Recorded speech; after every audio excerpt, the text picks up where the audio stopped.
The morning Jermaine Carter was buried, his only daughter Brenda didn't cry. She didn't kneel beside the casket. She didn't whisper goodbye.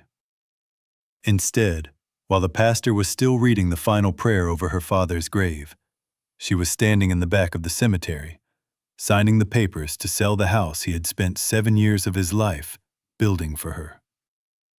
7 years of 18-hour shifts behind the wheel of a yellow Memphis taxi. 7 years of skipping meals so she could have new shoes. 7 years of coughing through winter nights in a coat 2 sizes too thin, because every dollar he saved went into a little black notebook. And every dollar in that notebook was for her. He never told her how sick he was. He never told her his back was failing, that his lungs burned every morning, that his doctor had warned him a year earlier that if he didn't stop driving, his heart would give out. He just kept going. Because he had made a promise to his dying wife that one day their little girl would have a home of her own, a real home, somewhere she would always feel safe. And he kept that promise. He built the house with his own hands, board by board, brick by brick, dollar by dollar. But Brenda never walked through the front door. Not once. Not while he was alive, and not the day he was buried. She sold it to strangers before the dirt on his grave was even dry. And the new owners, a young black couple named Andre and Monique Williams, had no idea that hidden in the attic of that house was a wooden box. A box containing a black notebook, an old photograph, a bank book, and a sealed envelope. An envelope with 3 words written on the front in a shaking hand. For Brenda. Only open when you are ready. This is the story of a father who gave everything, a daughter who threw it all away, and the letter she may never be brave enough to read. Jermaine Carter was 48 years old the night his wife Lorraine passed away. The hospital room in Memphis was quiet, the kind of quiet that presses down on your chest and makes you forget how to breathe.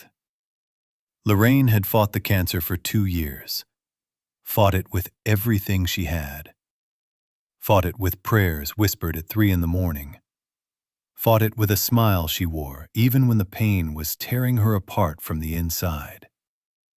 And now, in the last hour of her life, she reached out her thin hand and pulled Jermaine close. "Jermaine," she whispered, her voice like paper. "Promise me something. Anything, baby. Anything you want. Brenda, she's only 12. She's going to grow up without me."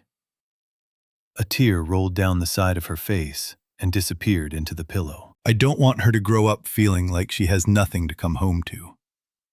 Build her a home, Jermaine. Not just a house. A home. Somewhere she will always feel safe. Promise me." Jermaine pressed her hand against his cheek and nodded. He couldn't speak. He couldn't trust his voice. But he nodded, over and over, until Lorraine smiled and closed her eyes for the last time. That night, driving home from the hospital in his old yellow taxi, Jermaine pulled over on the shoulder of the interstate and cried until his chest ached. 12-year-old Brenda was asleep at their neighbor Miss Thelma's house. He didn't know how he was going to tell her.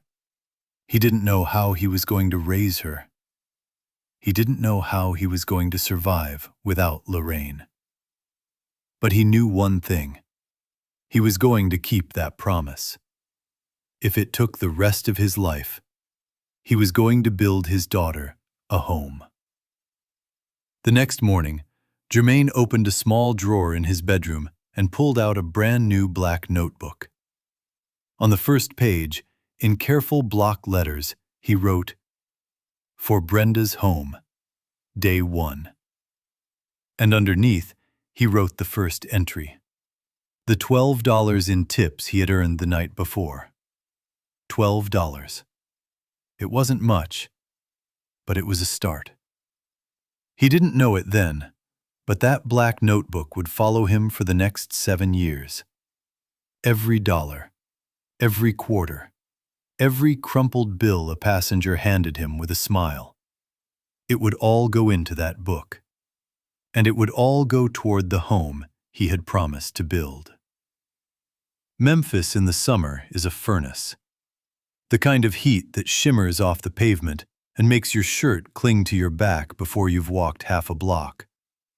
And Jermaine Carter was out in it every single day, driving his yellow taxi from 4 in the morning until 10 at night. 18 hours, sometimes 20. He would take a 30-minute nap in the back seat of the cab in a Walmart parking lot, then get back on the road. His best friend and fellow driver, a big man named Curtis Reed, watched him do this day after day and finally couldn't take it anymore. "Jermaine," Curtis said one afternoon, leaning against the hood of his own taxi outside the dispatch office. "Man, you look like death warmed over. When was the last time you slept in a real bed?" Jermaine laughed and shrugged. "Sleep is for rich folks, Curtis." "I'm serious, brother. You keep this up, you gonna kill yourself. And what good is that house if you dead?" Jermaine didn't answer. He just climbed into his cab and pulled out onto the street, waving over his shoulder. Curtis stood there and shook his head.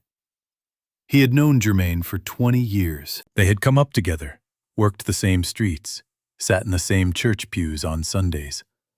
And in all those years, he had never seen a man work himself the way Jermaine was working himself now.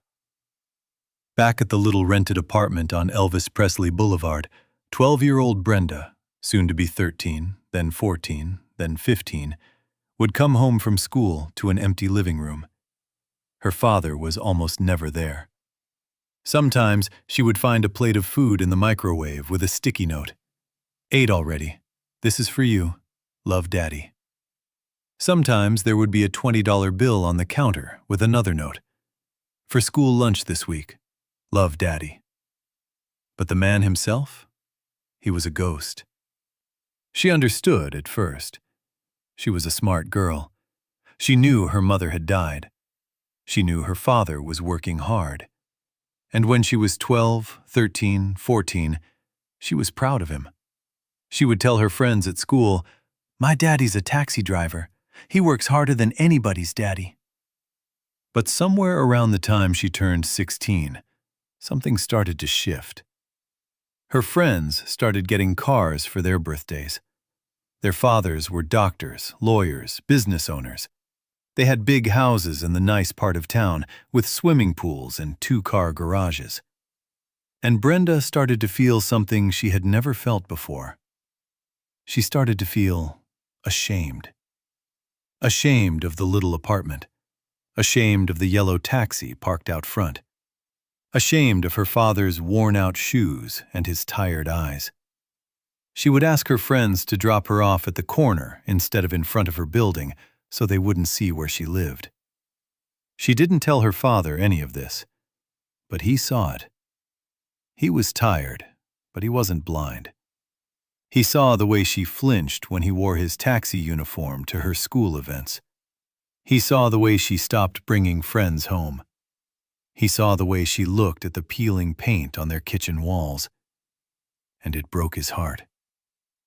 But it also made him work harder, because in his mind there was a solution.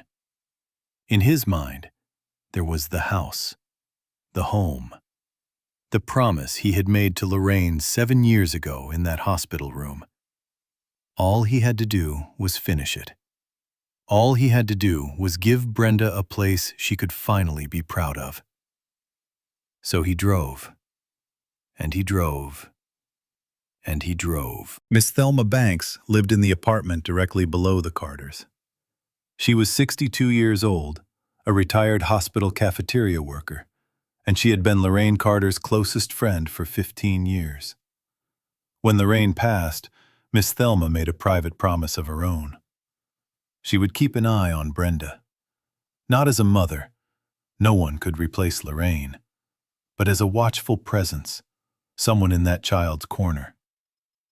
Every afternoon at 3:15, when Brenda came home from school, Miss Thelma would be sitting on her front porch in a flowered housecoat, snapping green beans or shelling peas into a metal bowl. "Hey, baby," she would call out. "You hungry? I got some greens on the stove." For years, Brenda would smile and come inside and eat at Miss Thelma's little kitchen table and tell her about her day.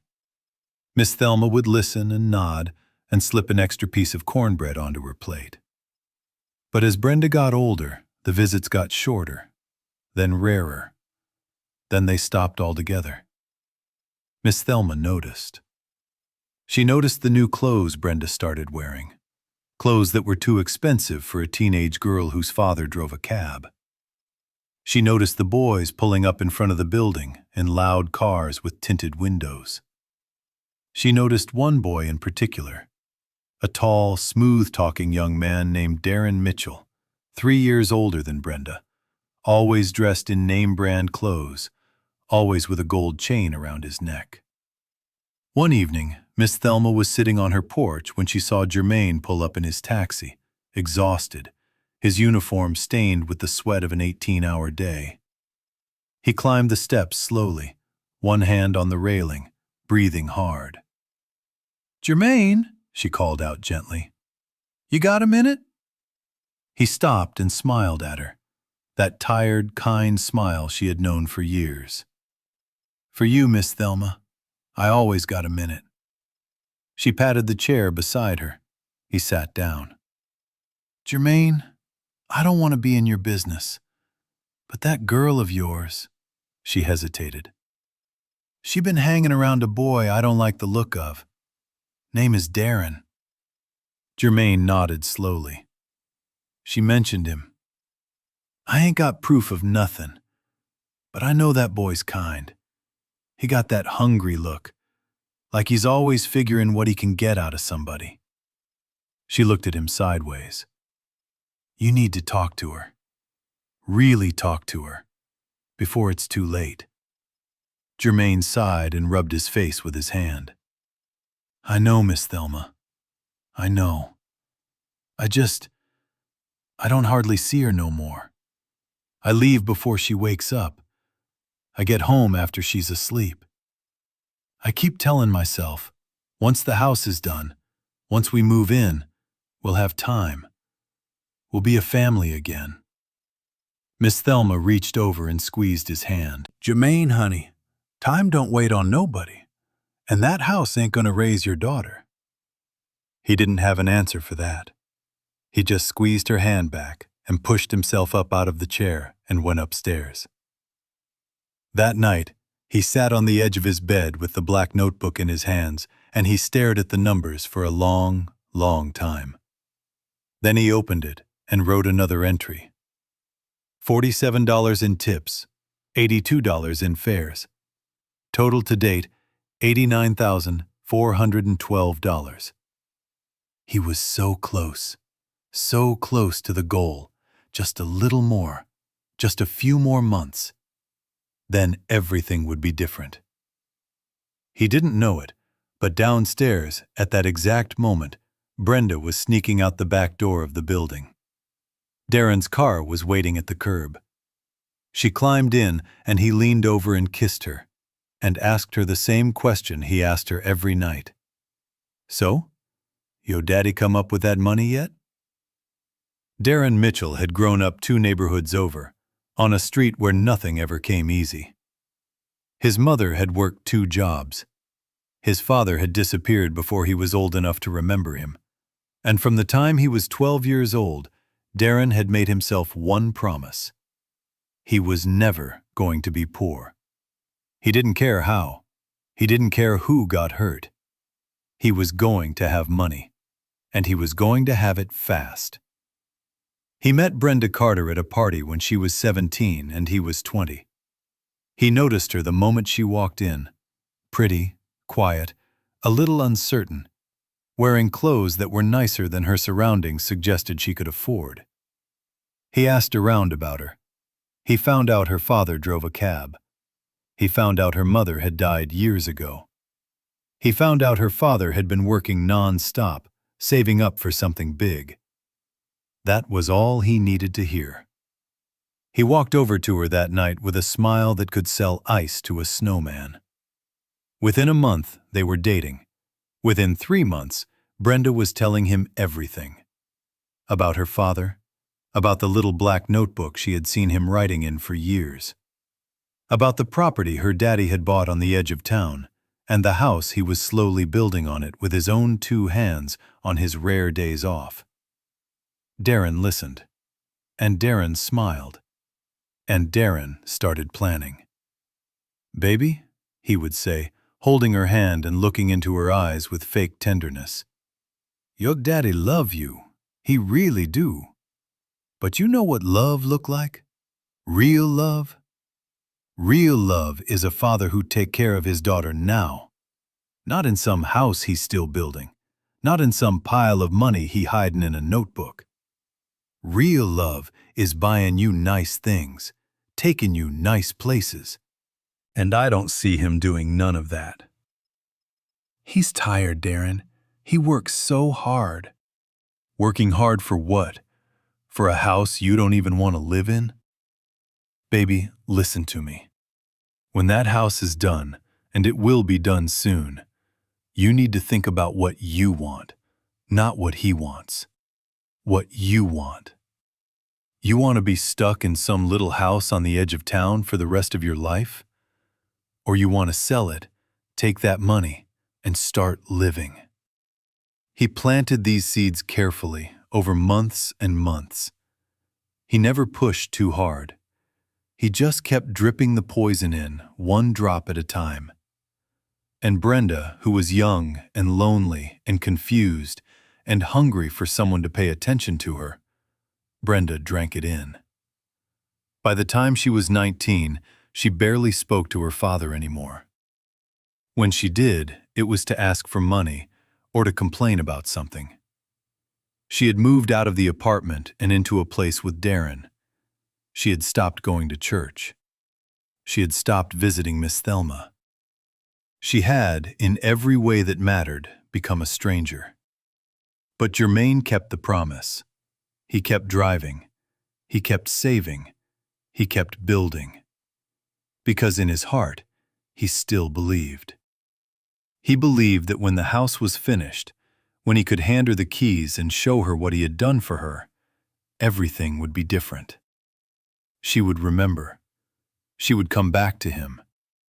She would understand. He was so wrong.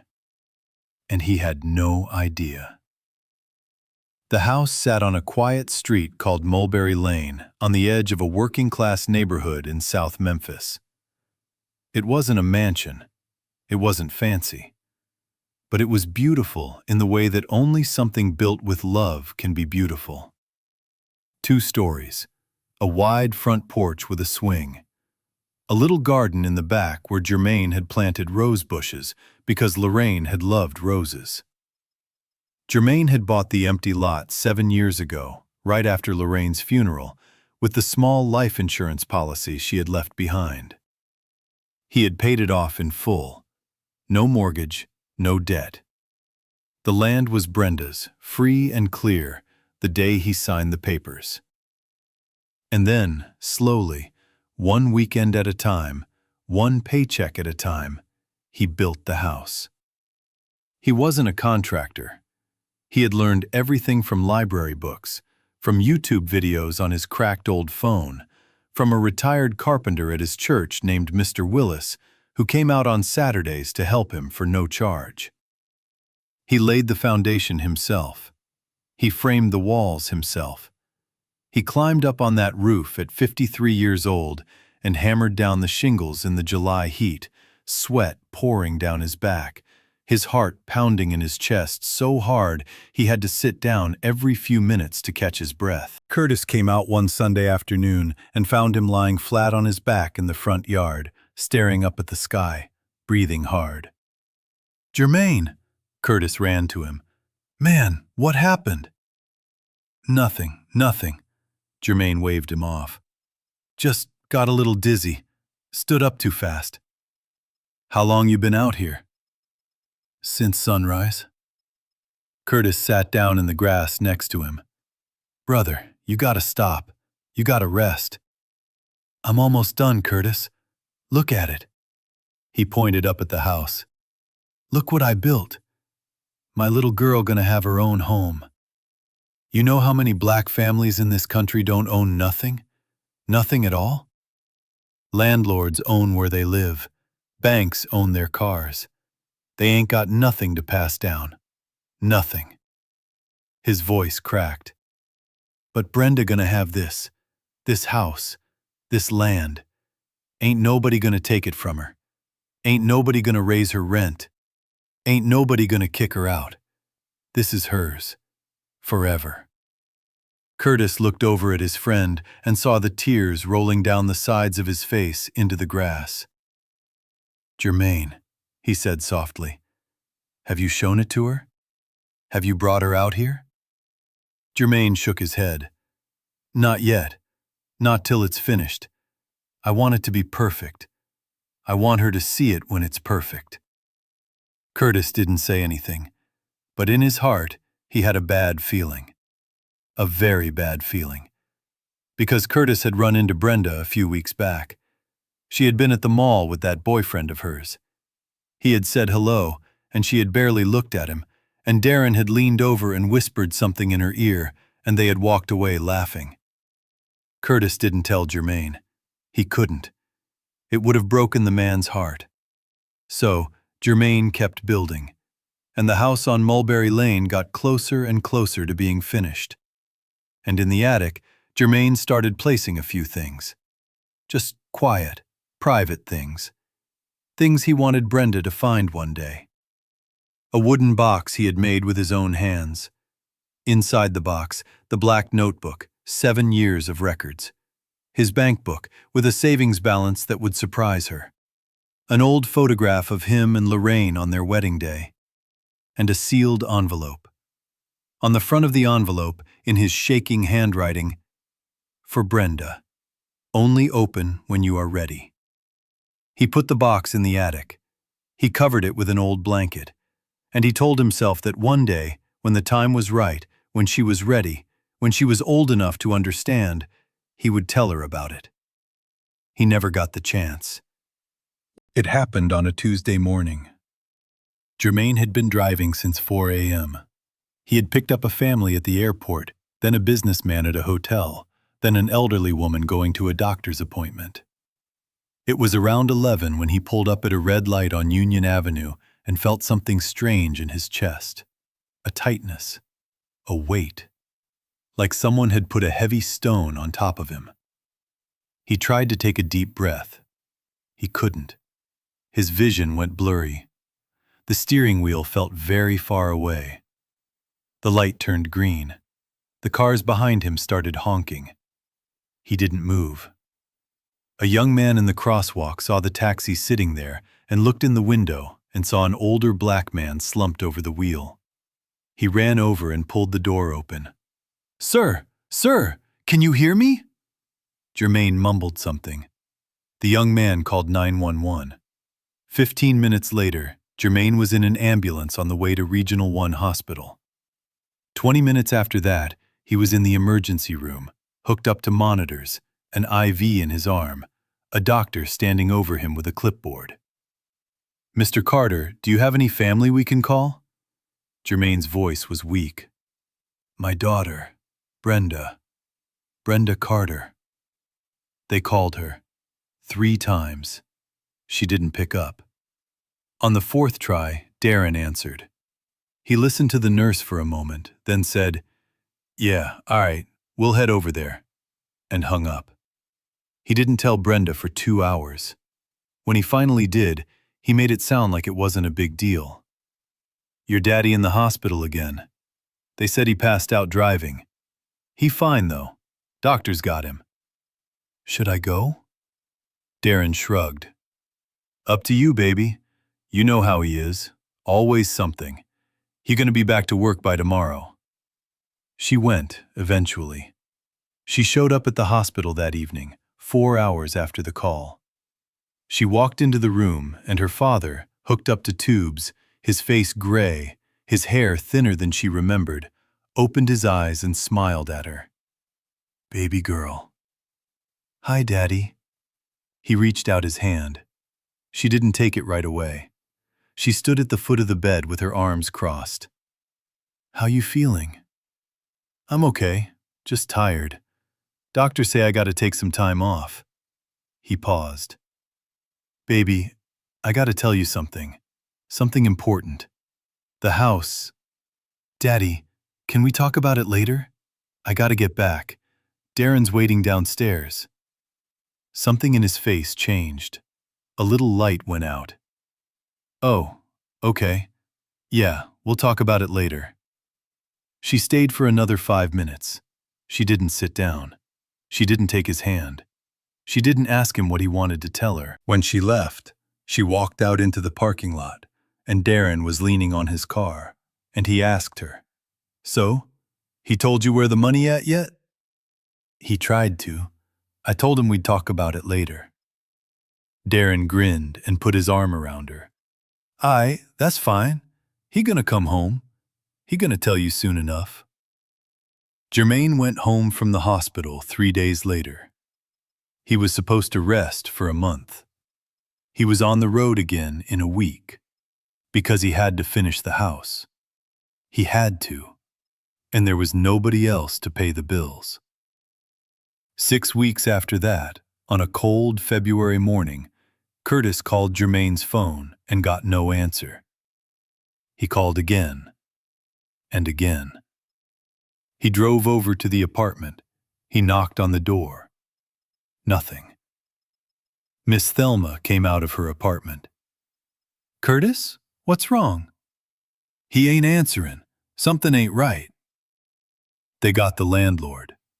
They opened the door. Jermaine Carter was lying on the couch in his taxi uniform, his shoes still on. His black notebook was on his chest. His hand was resting on top of it. He looked peaceful. He looked like he was sleeping. He wasn't sleeping. Miss Thelma sat down on the floor beside him and put her hand on his cold hand. And she cried like she hadn't cried since Lorraine died 7 years earlier. Curtis stood in the doorway with his hat in his hands, tears rolling down his face, and he whispered, "You did it, brother. You kept your promise. Lord, you kept your promise." The funeral was small. Pastor Elijah Coleman from the Little Baptist Church on 3rd Street gave the eulogy. Curtis was there. Miss Thelma was there. Mr. Willis, the retired carpenter, was there in the back row with his cap in his hands. A few of Jermaine's regular passengers came, people whose names he had known, whose stories he had listened to at 4 in the morning on the way to the airport. They all came to say goodbye to a man who had shown them, over the years, a small and steady kindness. Brenda came. She wore black. She wore sunglasses so no one could see her eyes. Darren stood beside her, on his phone the whole service. Pastor Coleman spoke for almost 20 minutes. He talked about Jermaine's faith. He talked about Jermaine's love for Lorraine. He talked about the way Jermaine used to slip an extra $10 bill into the collection plate on the first Sunday of every month, even when he clearly didn't have it to spare. And then he talked about Brenda. "Some of y'all know," he said, his voice slow and heavy, "that Brother Jermaine spent the last 7 years of his life building a home. Not for himself, for his daughter. He built it with his own 2 hands. He paid for every board, every nail, every window, with money he earned driving that cab. He wanted her to have something nobody could ever take away from her. That's what love looks like, church. Love looks like sacrifice. Love looks like a man who works himself into an early grave so his child can have a roof over her head that ain't nobody paying rent for. He paused. He looked directly at Brenda. Daughter, I hope you know what your father did for you. I hope you take care of what he built, because he didn't build a house, he built a home. He built a legacy, and a legacy is a sacred thing. Brenda didn't move. She didn't nod. She didn't cry. She just stared straight ahead through her sunglasses. Darren nudged her and whispered something. She whispered back. He nodded. After the service, as everyone stood around the grave for the final prayer, a man in a gray suit walked up to Brenda from the back of the cemetery. He handed her a folder. She opened it, glanced through it, and pulled a pen out of her purse. Miss Thelma, standing 10 feet away, saw it.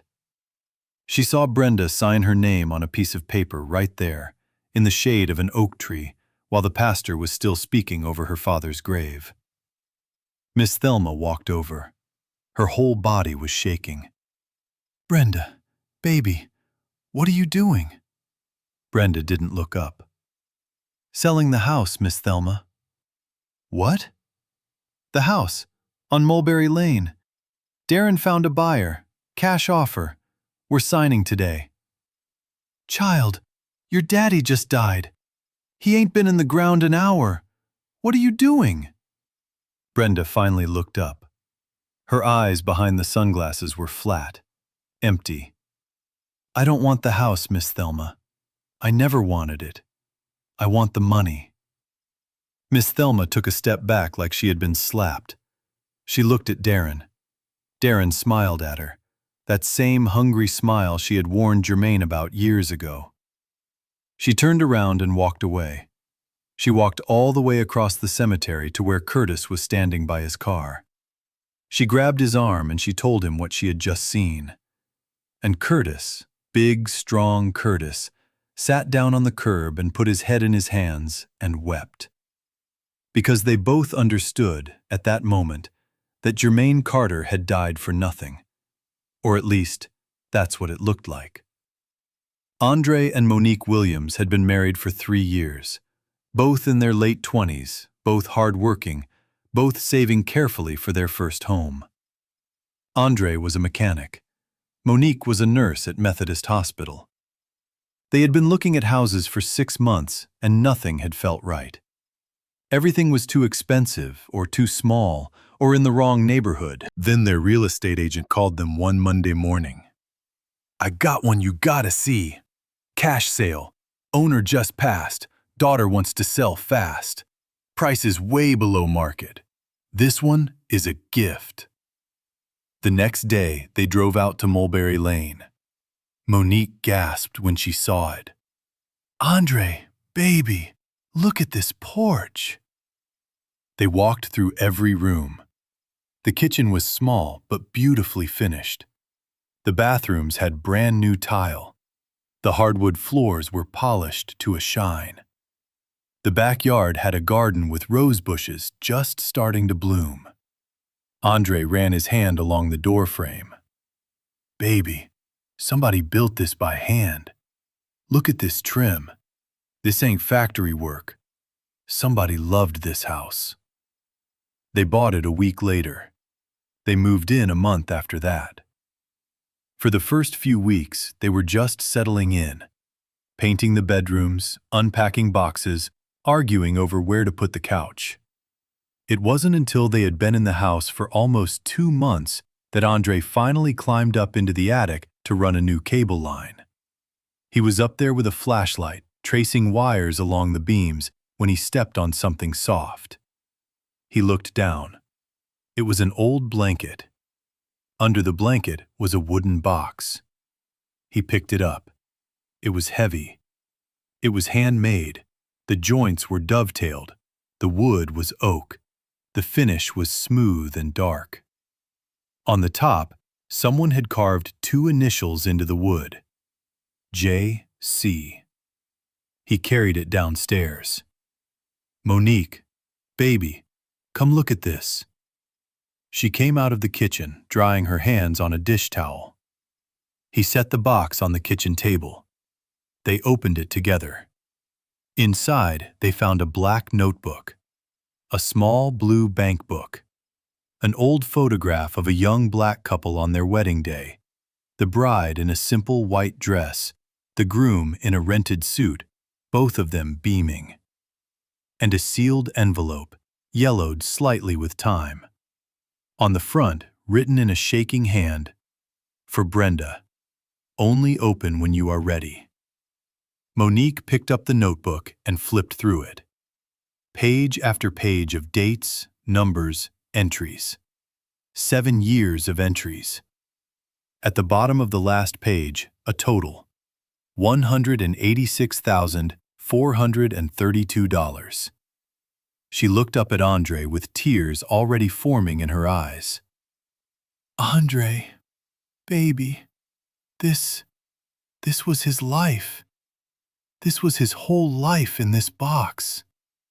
Andre picked up the bank book and opened it. The final balance was clearly visible.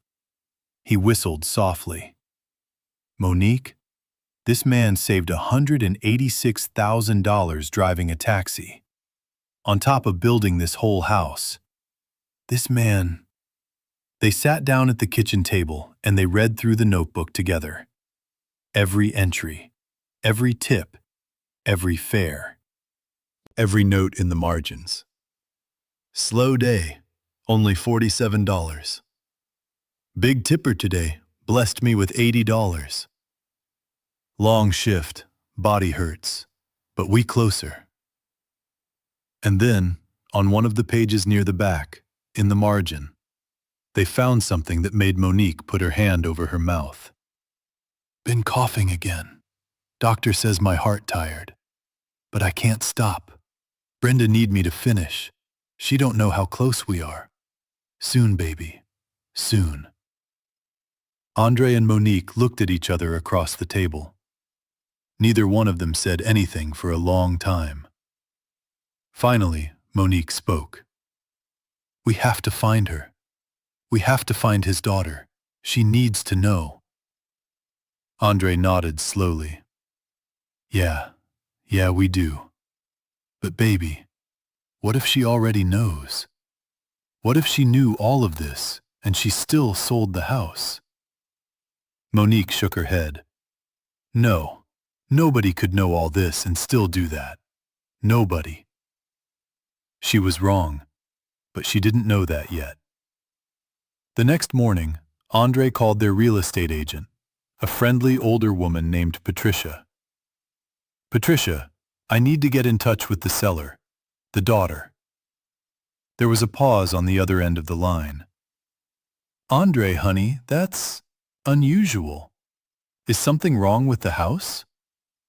"No, ma'am. The house is beautiful. We just found something that belongs to her. Something we think she needs to have." Patricia sighed. "Andre, I'll be honest with you. I met that young woman one time. She and her boyfriend came in, signed the papers, and I ain't heard from her since. I got a phone number, but I can't guarantee it works." She gave him the number. He called it that afternoon.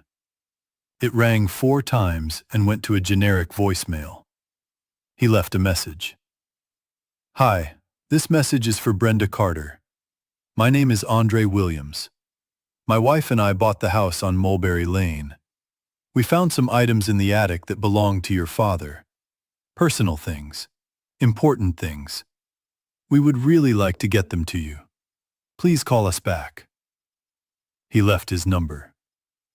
He waited. She didn't call. He called again the next day. Voicemail. He left another message. The third day, someone picked up. But it wasn't Brenda. It was a man's voice, smooth, a little irritated. "Yeah, who this?" Hi. I'm looking for Brenda Carter. This is Andre Williams. I bought the house." "Yeah, she told me. Look, man, whatever y'all found up in there, it's yours. She don't want it. Don't call this phone no more." Click. Andre stood in his kitchen holding the phone in his hand and looked over at Monique, who had been listening. Baby, that was the boyfriend.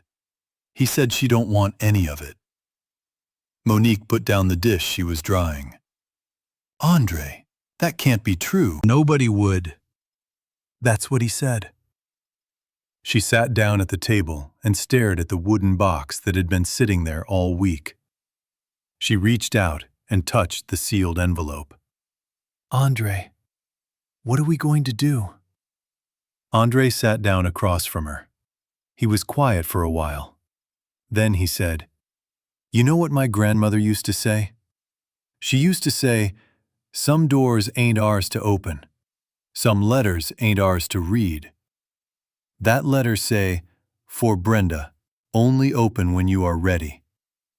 That letter belonged to her, even if she never come get it, even if she never open it. It ain't ours." Monique nodded slowly. "So, what do we do with all of this?" Andre thought for a long moment. Then he remembered something. In the notebook, on one of the last pages, Jermaine had written the name of his church, Pastor Elijah Coleman, 3rd Street Baptist, and underneath, "If anything happened to me, take everything to Pastor. He'll know what to do." Andre pointed to it. "We take it to the pastor. He was Jermaine's pastor. He knew him. Let him hold on to it. If Brenda ever come looking for her father's things, she'll go to the pastor, not to us, not to strangers who bought her daddy's house." Monique reached across the table and took his hand. "That's the right thing, baby. That's exactly right." 3rd Street Baptist was a small church, its brick walls faded, its stained glass windows in need of repair. Pastor Elijah Coleman had been leading that congregation for 31 years. He had baptized hundreds of children in the water of the Wolf River. He had married dozens of couples. He had buried more members of his flock than he liked to count. And Jermaine Carter's funeral had been one of the hardest he had ever preached. The Saturday after Andre's phone call, Andre and Monique drove up to the church with the wooden box on the seat between them. Pastor Coleman met them at the door in his shirt sleeves. He was a small man with white hair and warm eyes. "Andre, Monique, come on in, come on in." They sat down in his little office. Andre placed the box on the desk. Pastor Coleman looked at it for a long moment before he opened it. When he saw the notebook and the bank book and the photograph and the sealed envelope, he closed his eyes for a moment and whispered something under his breath. Then he opened his eyes and looked up at them. "Where did you find this?" "In the attic of the house on Mulberry Lane." He nodded slowly. He picked up the photograph. He smiled sadly. "That's Jermaine and Lorraine on their wedding day. I officiated that wedding. He was 26 years old. She was 24. Prettiest bride I ever seen." He set the photograph down gently. He never got over losing her. Monique reached forward and put her hand on the pastor's arm. "Pastor, we tried to give these to his daughter. She wouldn't take them. Her boyfriend said she didn't want anything. We didn't know what else to do." The pastor nodded. He didn't seem surprised. He looked very, very sad, but he didn't seem surprised. "That poor child," he said softly. "That poor, lost child. She don't understand what she done." He looked up at them. "I'll hold on to it. Long as I'm alive, this box will be safe here. And if she ever come looking for it, and one day I believe she will, it'll be here, waiting for her, just like her daddy left it." He stood up. He walked over to a small closet in the corner of the office and opened it and placed the box carefully on the shelf inside. He closed the door. He turned back to Andre and Monique. His eyes were wet. Y'all didn't have to do this. Y'all didn't have to search her out. Y'all didn't have to drive down here. That house is yours now. That box was yours. You could have thrown it away. You could have kept the money in that bank account and never told nobody." He paused. "But you didn't. You did the right thing. You did what Jermaine would have wanted. And the Lord sees that. The Lord sees everything." Andre cleared his throat. His voice was rough. "Pastor, can we ask you something?" "Anything." "The letter, the sealed one. What do you think is in it?" Pastor Coleman looked toward the closet where the box now sat.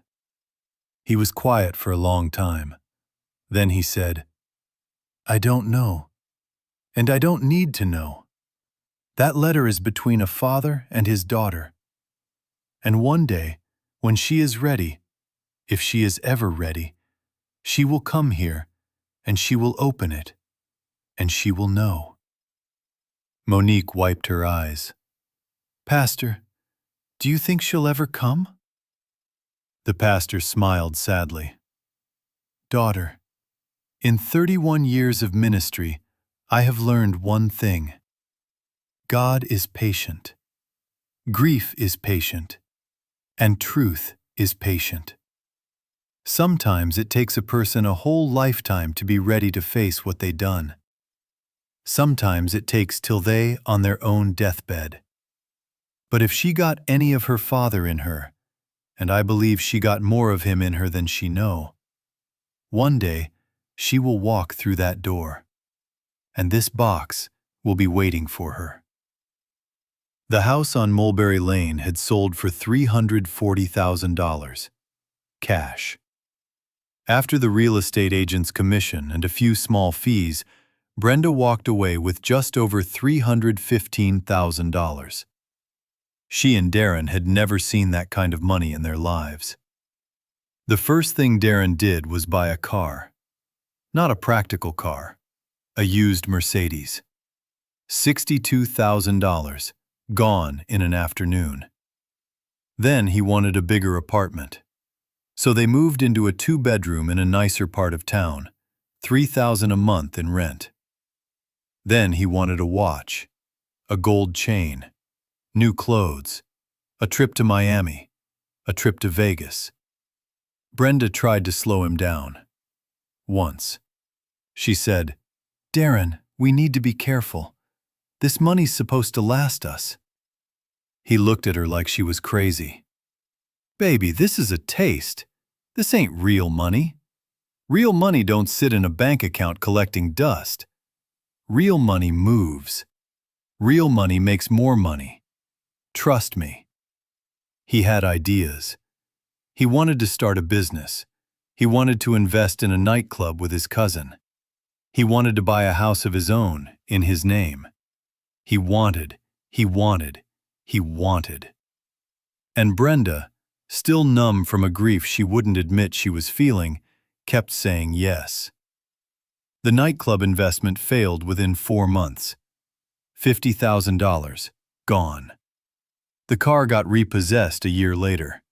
Darren had stopped making the payments. The apartment got too expensive. They moved into a smaller place, then a smaller one after that. 2 years after the funeral, Brenda opened her online banking one morning and stared at the screen. The balance was $4,127. She sat there for a long time. She didn't cry. She didn't call Darren. She just sat there. Because at that moment, she remembered something she hadn't let herself remember since the day of the funeral. She remembered her father, sitting at the kitchen table when she was 12 years old, right after her mother died. He was writing in a little black notebook. She had walked up and asked him what he was doing. He had smiled at her and said, "I'm keeping track of every dollar I make, baby girl, so one day I can build you a real home." She had giggled. She had crawled up in his lap. She had said, "But Daddy, I already got a home. I got you." And he had held her tight and kissed the top of her head and whispered, "That's right, baby. That's exactly right." She was 26 years old, sitting in a shabby one-bedroom apartment in a bad part of Memphis, staring at a bank balance of $4,000. And for the first time since the funeral, Brenda Carter began to cry. She cried for an hour. She cried until her chest hurt. She cried until Darren came home and found her on the floor and asked her what was wrong, and she screamed at him to get out. She cried until she threw him out that same night, with his clothes in garbage bags. She cried for a week. And then she got up, and she got a job at a grocery store. And she started to try, slowly, to put her life back together. But she still didn't go looking for her father's things. She still didn't go to the pastor. She still didn't open the door of the truth. Because that truth was too big. That truth would destroy her. And she wasn't ready. Not yet. 7 years passed. 7 years, the same number of years Jermaine had spent building the house. There's a kind of symmetry in that. A kind of quiet, cosmic bookkeeping. Brenda was 33 years old. She was still working at the grocery store, though she had moved up to assistant manager. She lived alone in a small apartment. She had not spoken to Darren in 6 years. He had moved to Atlanta, gotten into some trouble, gone to prison for a while, and she had heard nothing more. She had also, slowly, started going back to church. Not Pastor Coleman's church. A different one, closer to where she lived. She sat in the back row every Sunday. She never spoke to anyone. She never joined a committee. She just sat, and she listened, and she prayed. And one Sunday, the visiting preacher gave a sermon about the prodigal son, about the young man who took his father's inheritance and squandered it, about the day he came to himself in a pigsty, about the long walk home, about the father who saw him coming from a long way off and ran to meet him. Brenda sat in the back pew, and she wept. That night, she didn't sleep. She lay in her bed, and she stared at the ceiling, and she finally let herself think about her father. She thought about the 18-hour days. She thought about the plate of food in the microwave with the sticky note. She thought about the times he had come to her school events in his taxi uniform, tired and proud, and how she had walked past him without hugging him because she was embarrassed. She thought about the last time she had seen him alive, in that hospital bed, when he had tried to tell her something, and she had said, "Later, Daddy. Darren's waiting." She thought about the day of the funeral. She thought about signing those papers under the oak tree. She thought about a house she had never walked into, a house he had built with his own hands. She thought about all of it. And she understood, for the first time, what she had done. She got out of bed at 3 in the morning. She turned on the light. She sat down at her kitchen table with a piece of paper and a pen, and she wrote a list. Things I need to do. 1. Find Miss Thelma. Apologize. 2. Find Curtis. Apologize. 3. Find Pastor Coleman. 4. Ask about Daddy. 5. Go to the house, if they let me. She stared at the list for a long time.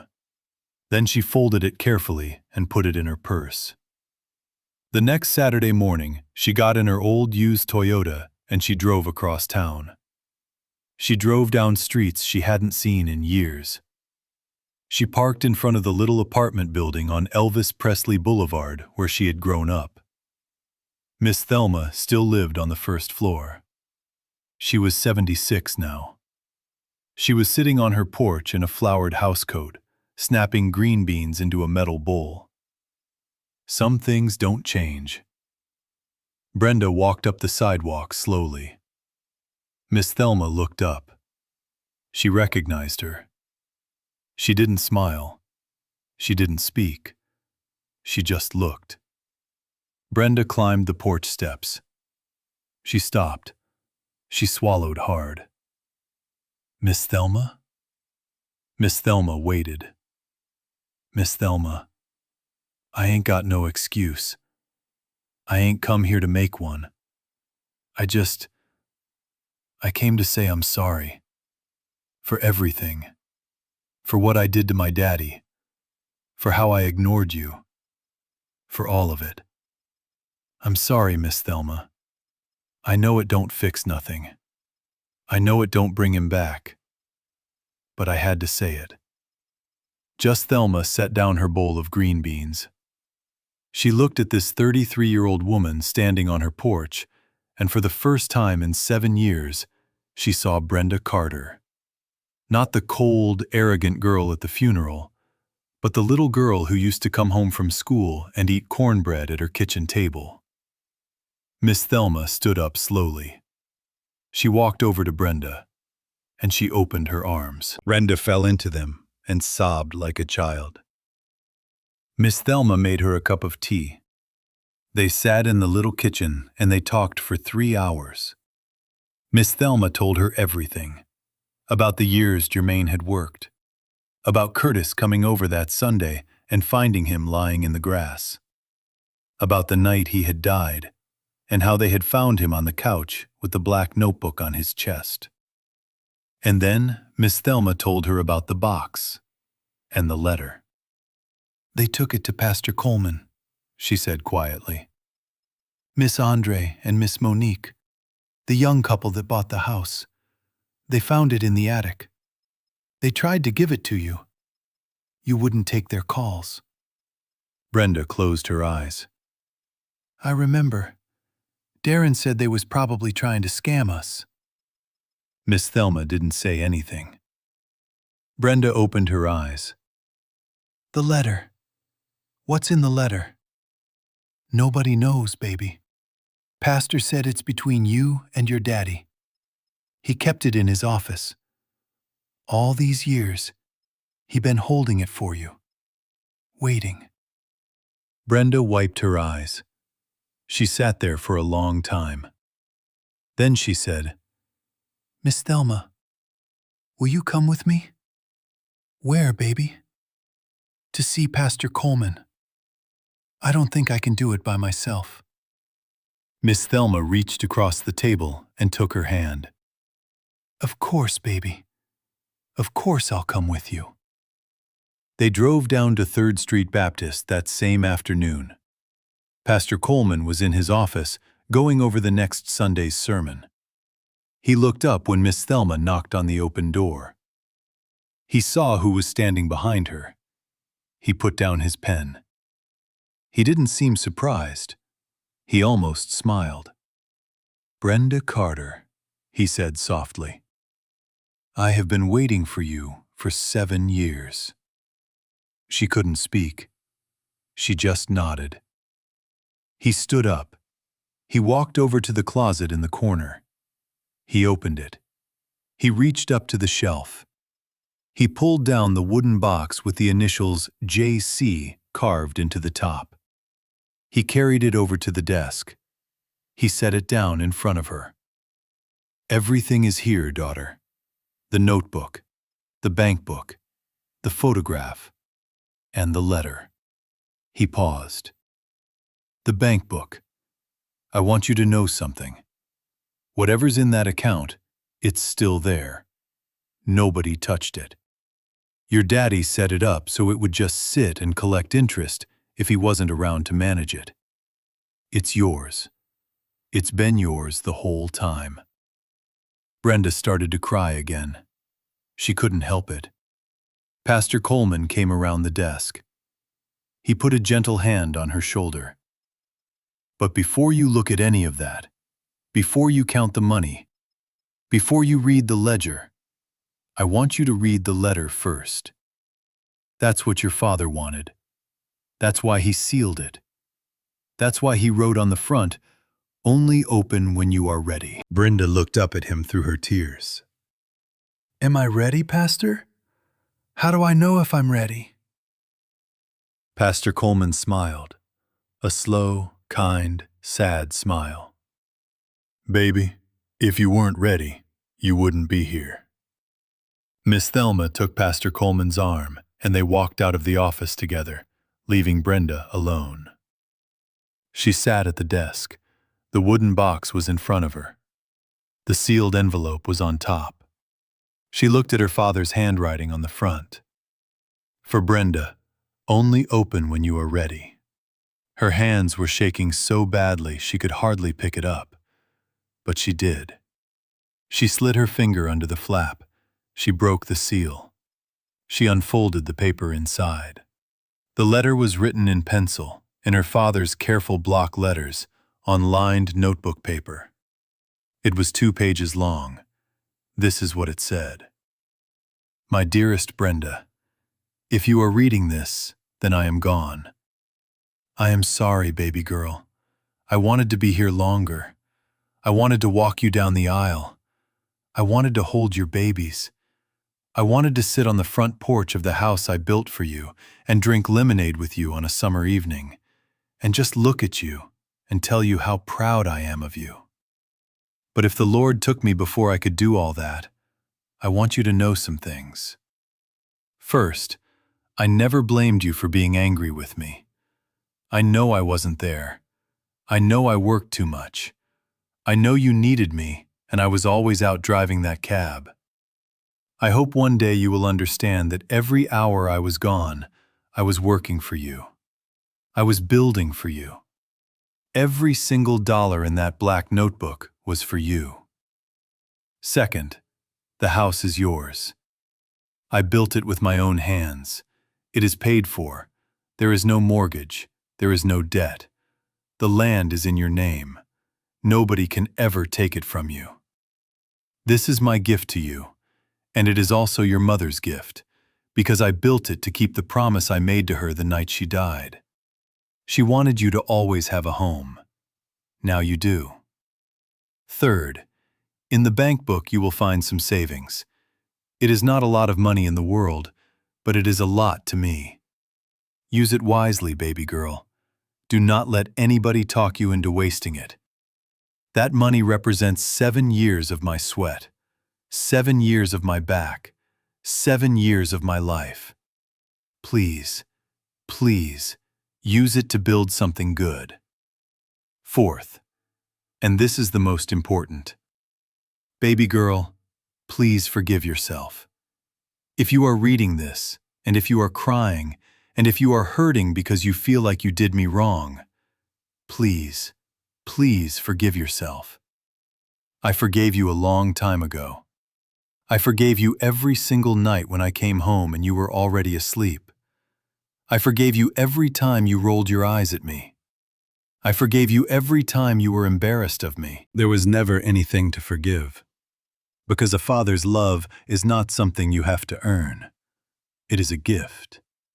And my love for you was the biggest gift I ever got to give. Do not waste the rest of your life feeling guilty, Brenda. Live, love, marry a good man, a real good man, not one that only cares about what you got. Have children if the Lord blesses you with them, and raise them to know their granddaddy loved them before they were even born. Go to church. Take care of Miss Thelma. Tell Curtis I said thank you for being my brother. And every once in a while, when you are sitting on the porch of that house, close your eyes, and I will be there. I will always be there. I love you more than my own life, baby girl. Always did. Always will. Your daddy, Jermaine Carter. Brenda finished the letter. She put it down on the desk, and she laid her head down on her arms, and she cried the deepest cry of her life. She cried for the 12-year-old girl who lost her mother.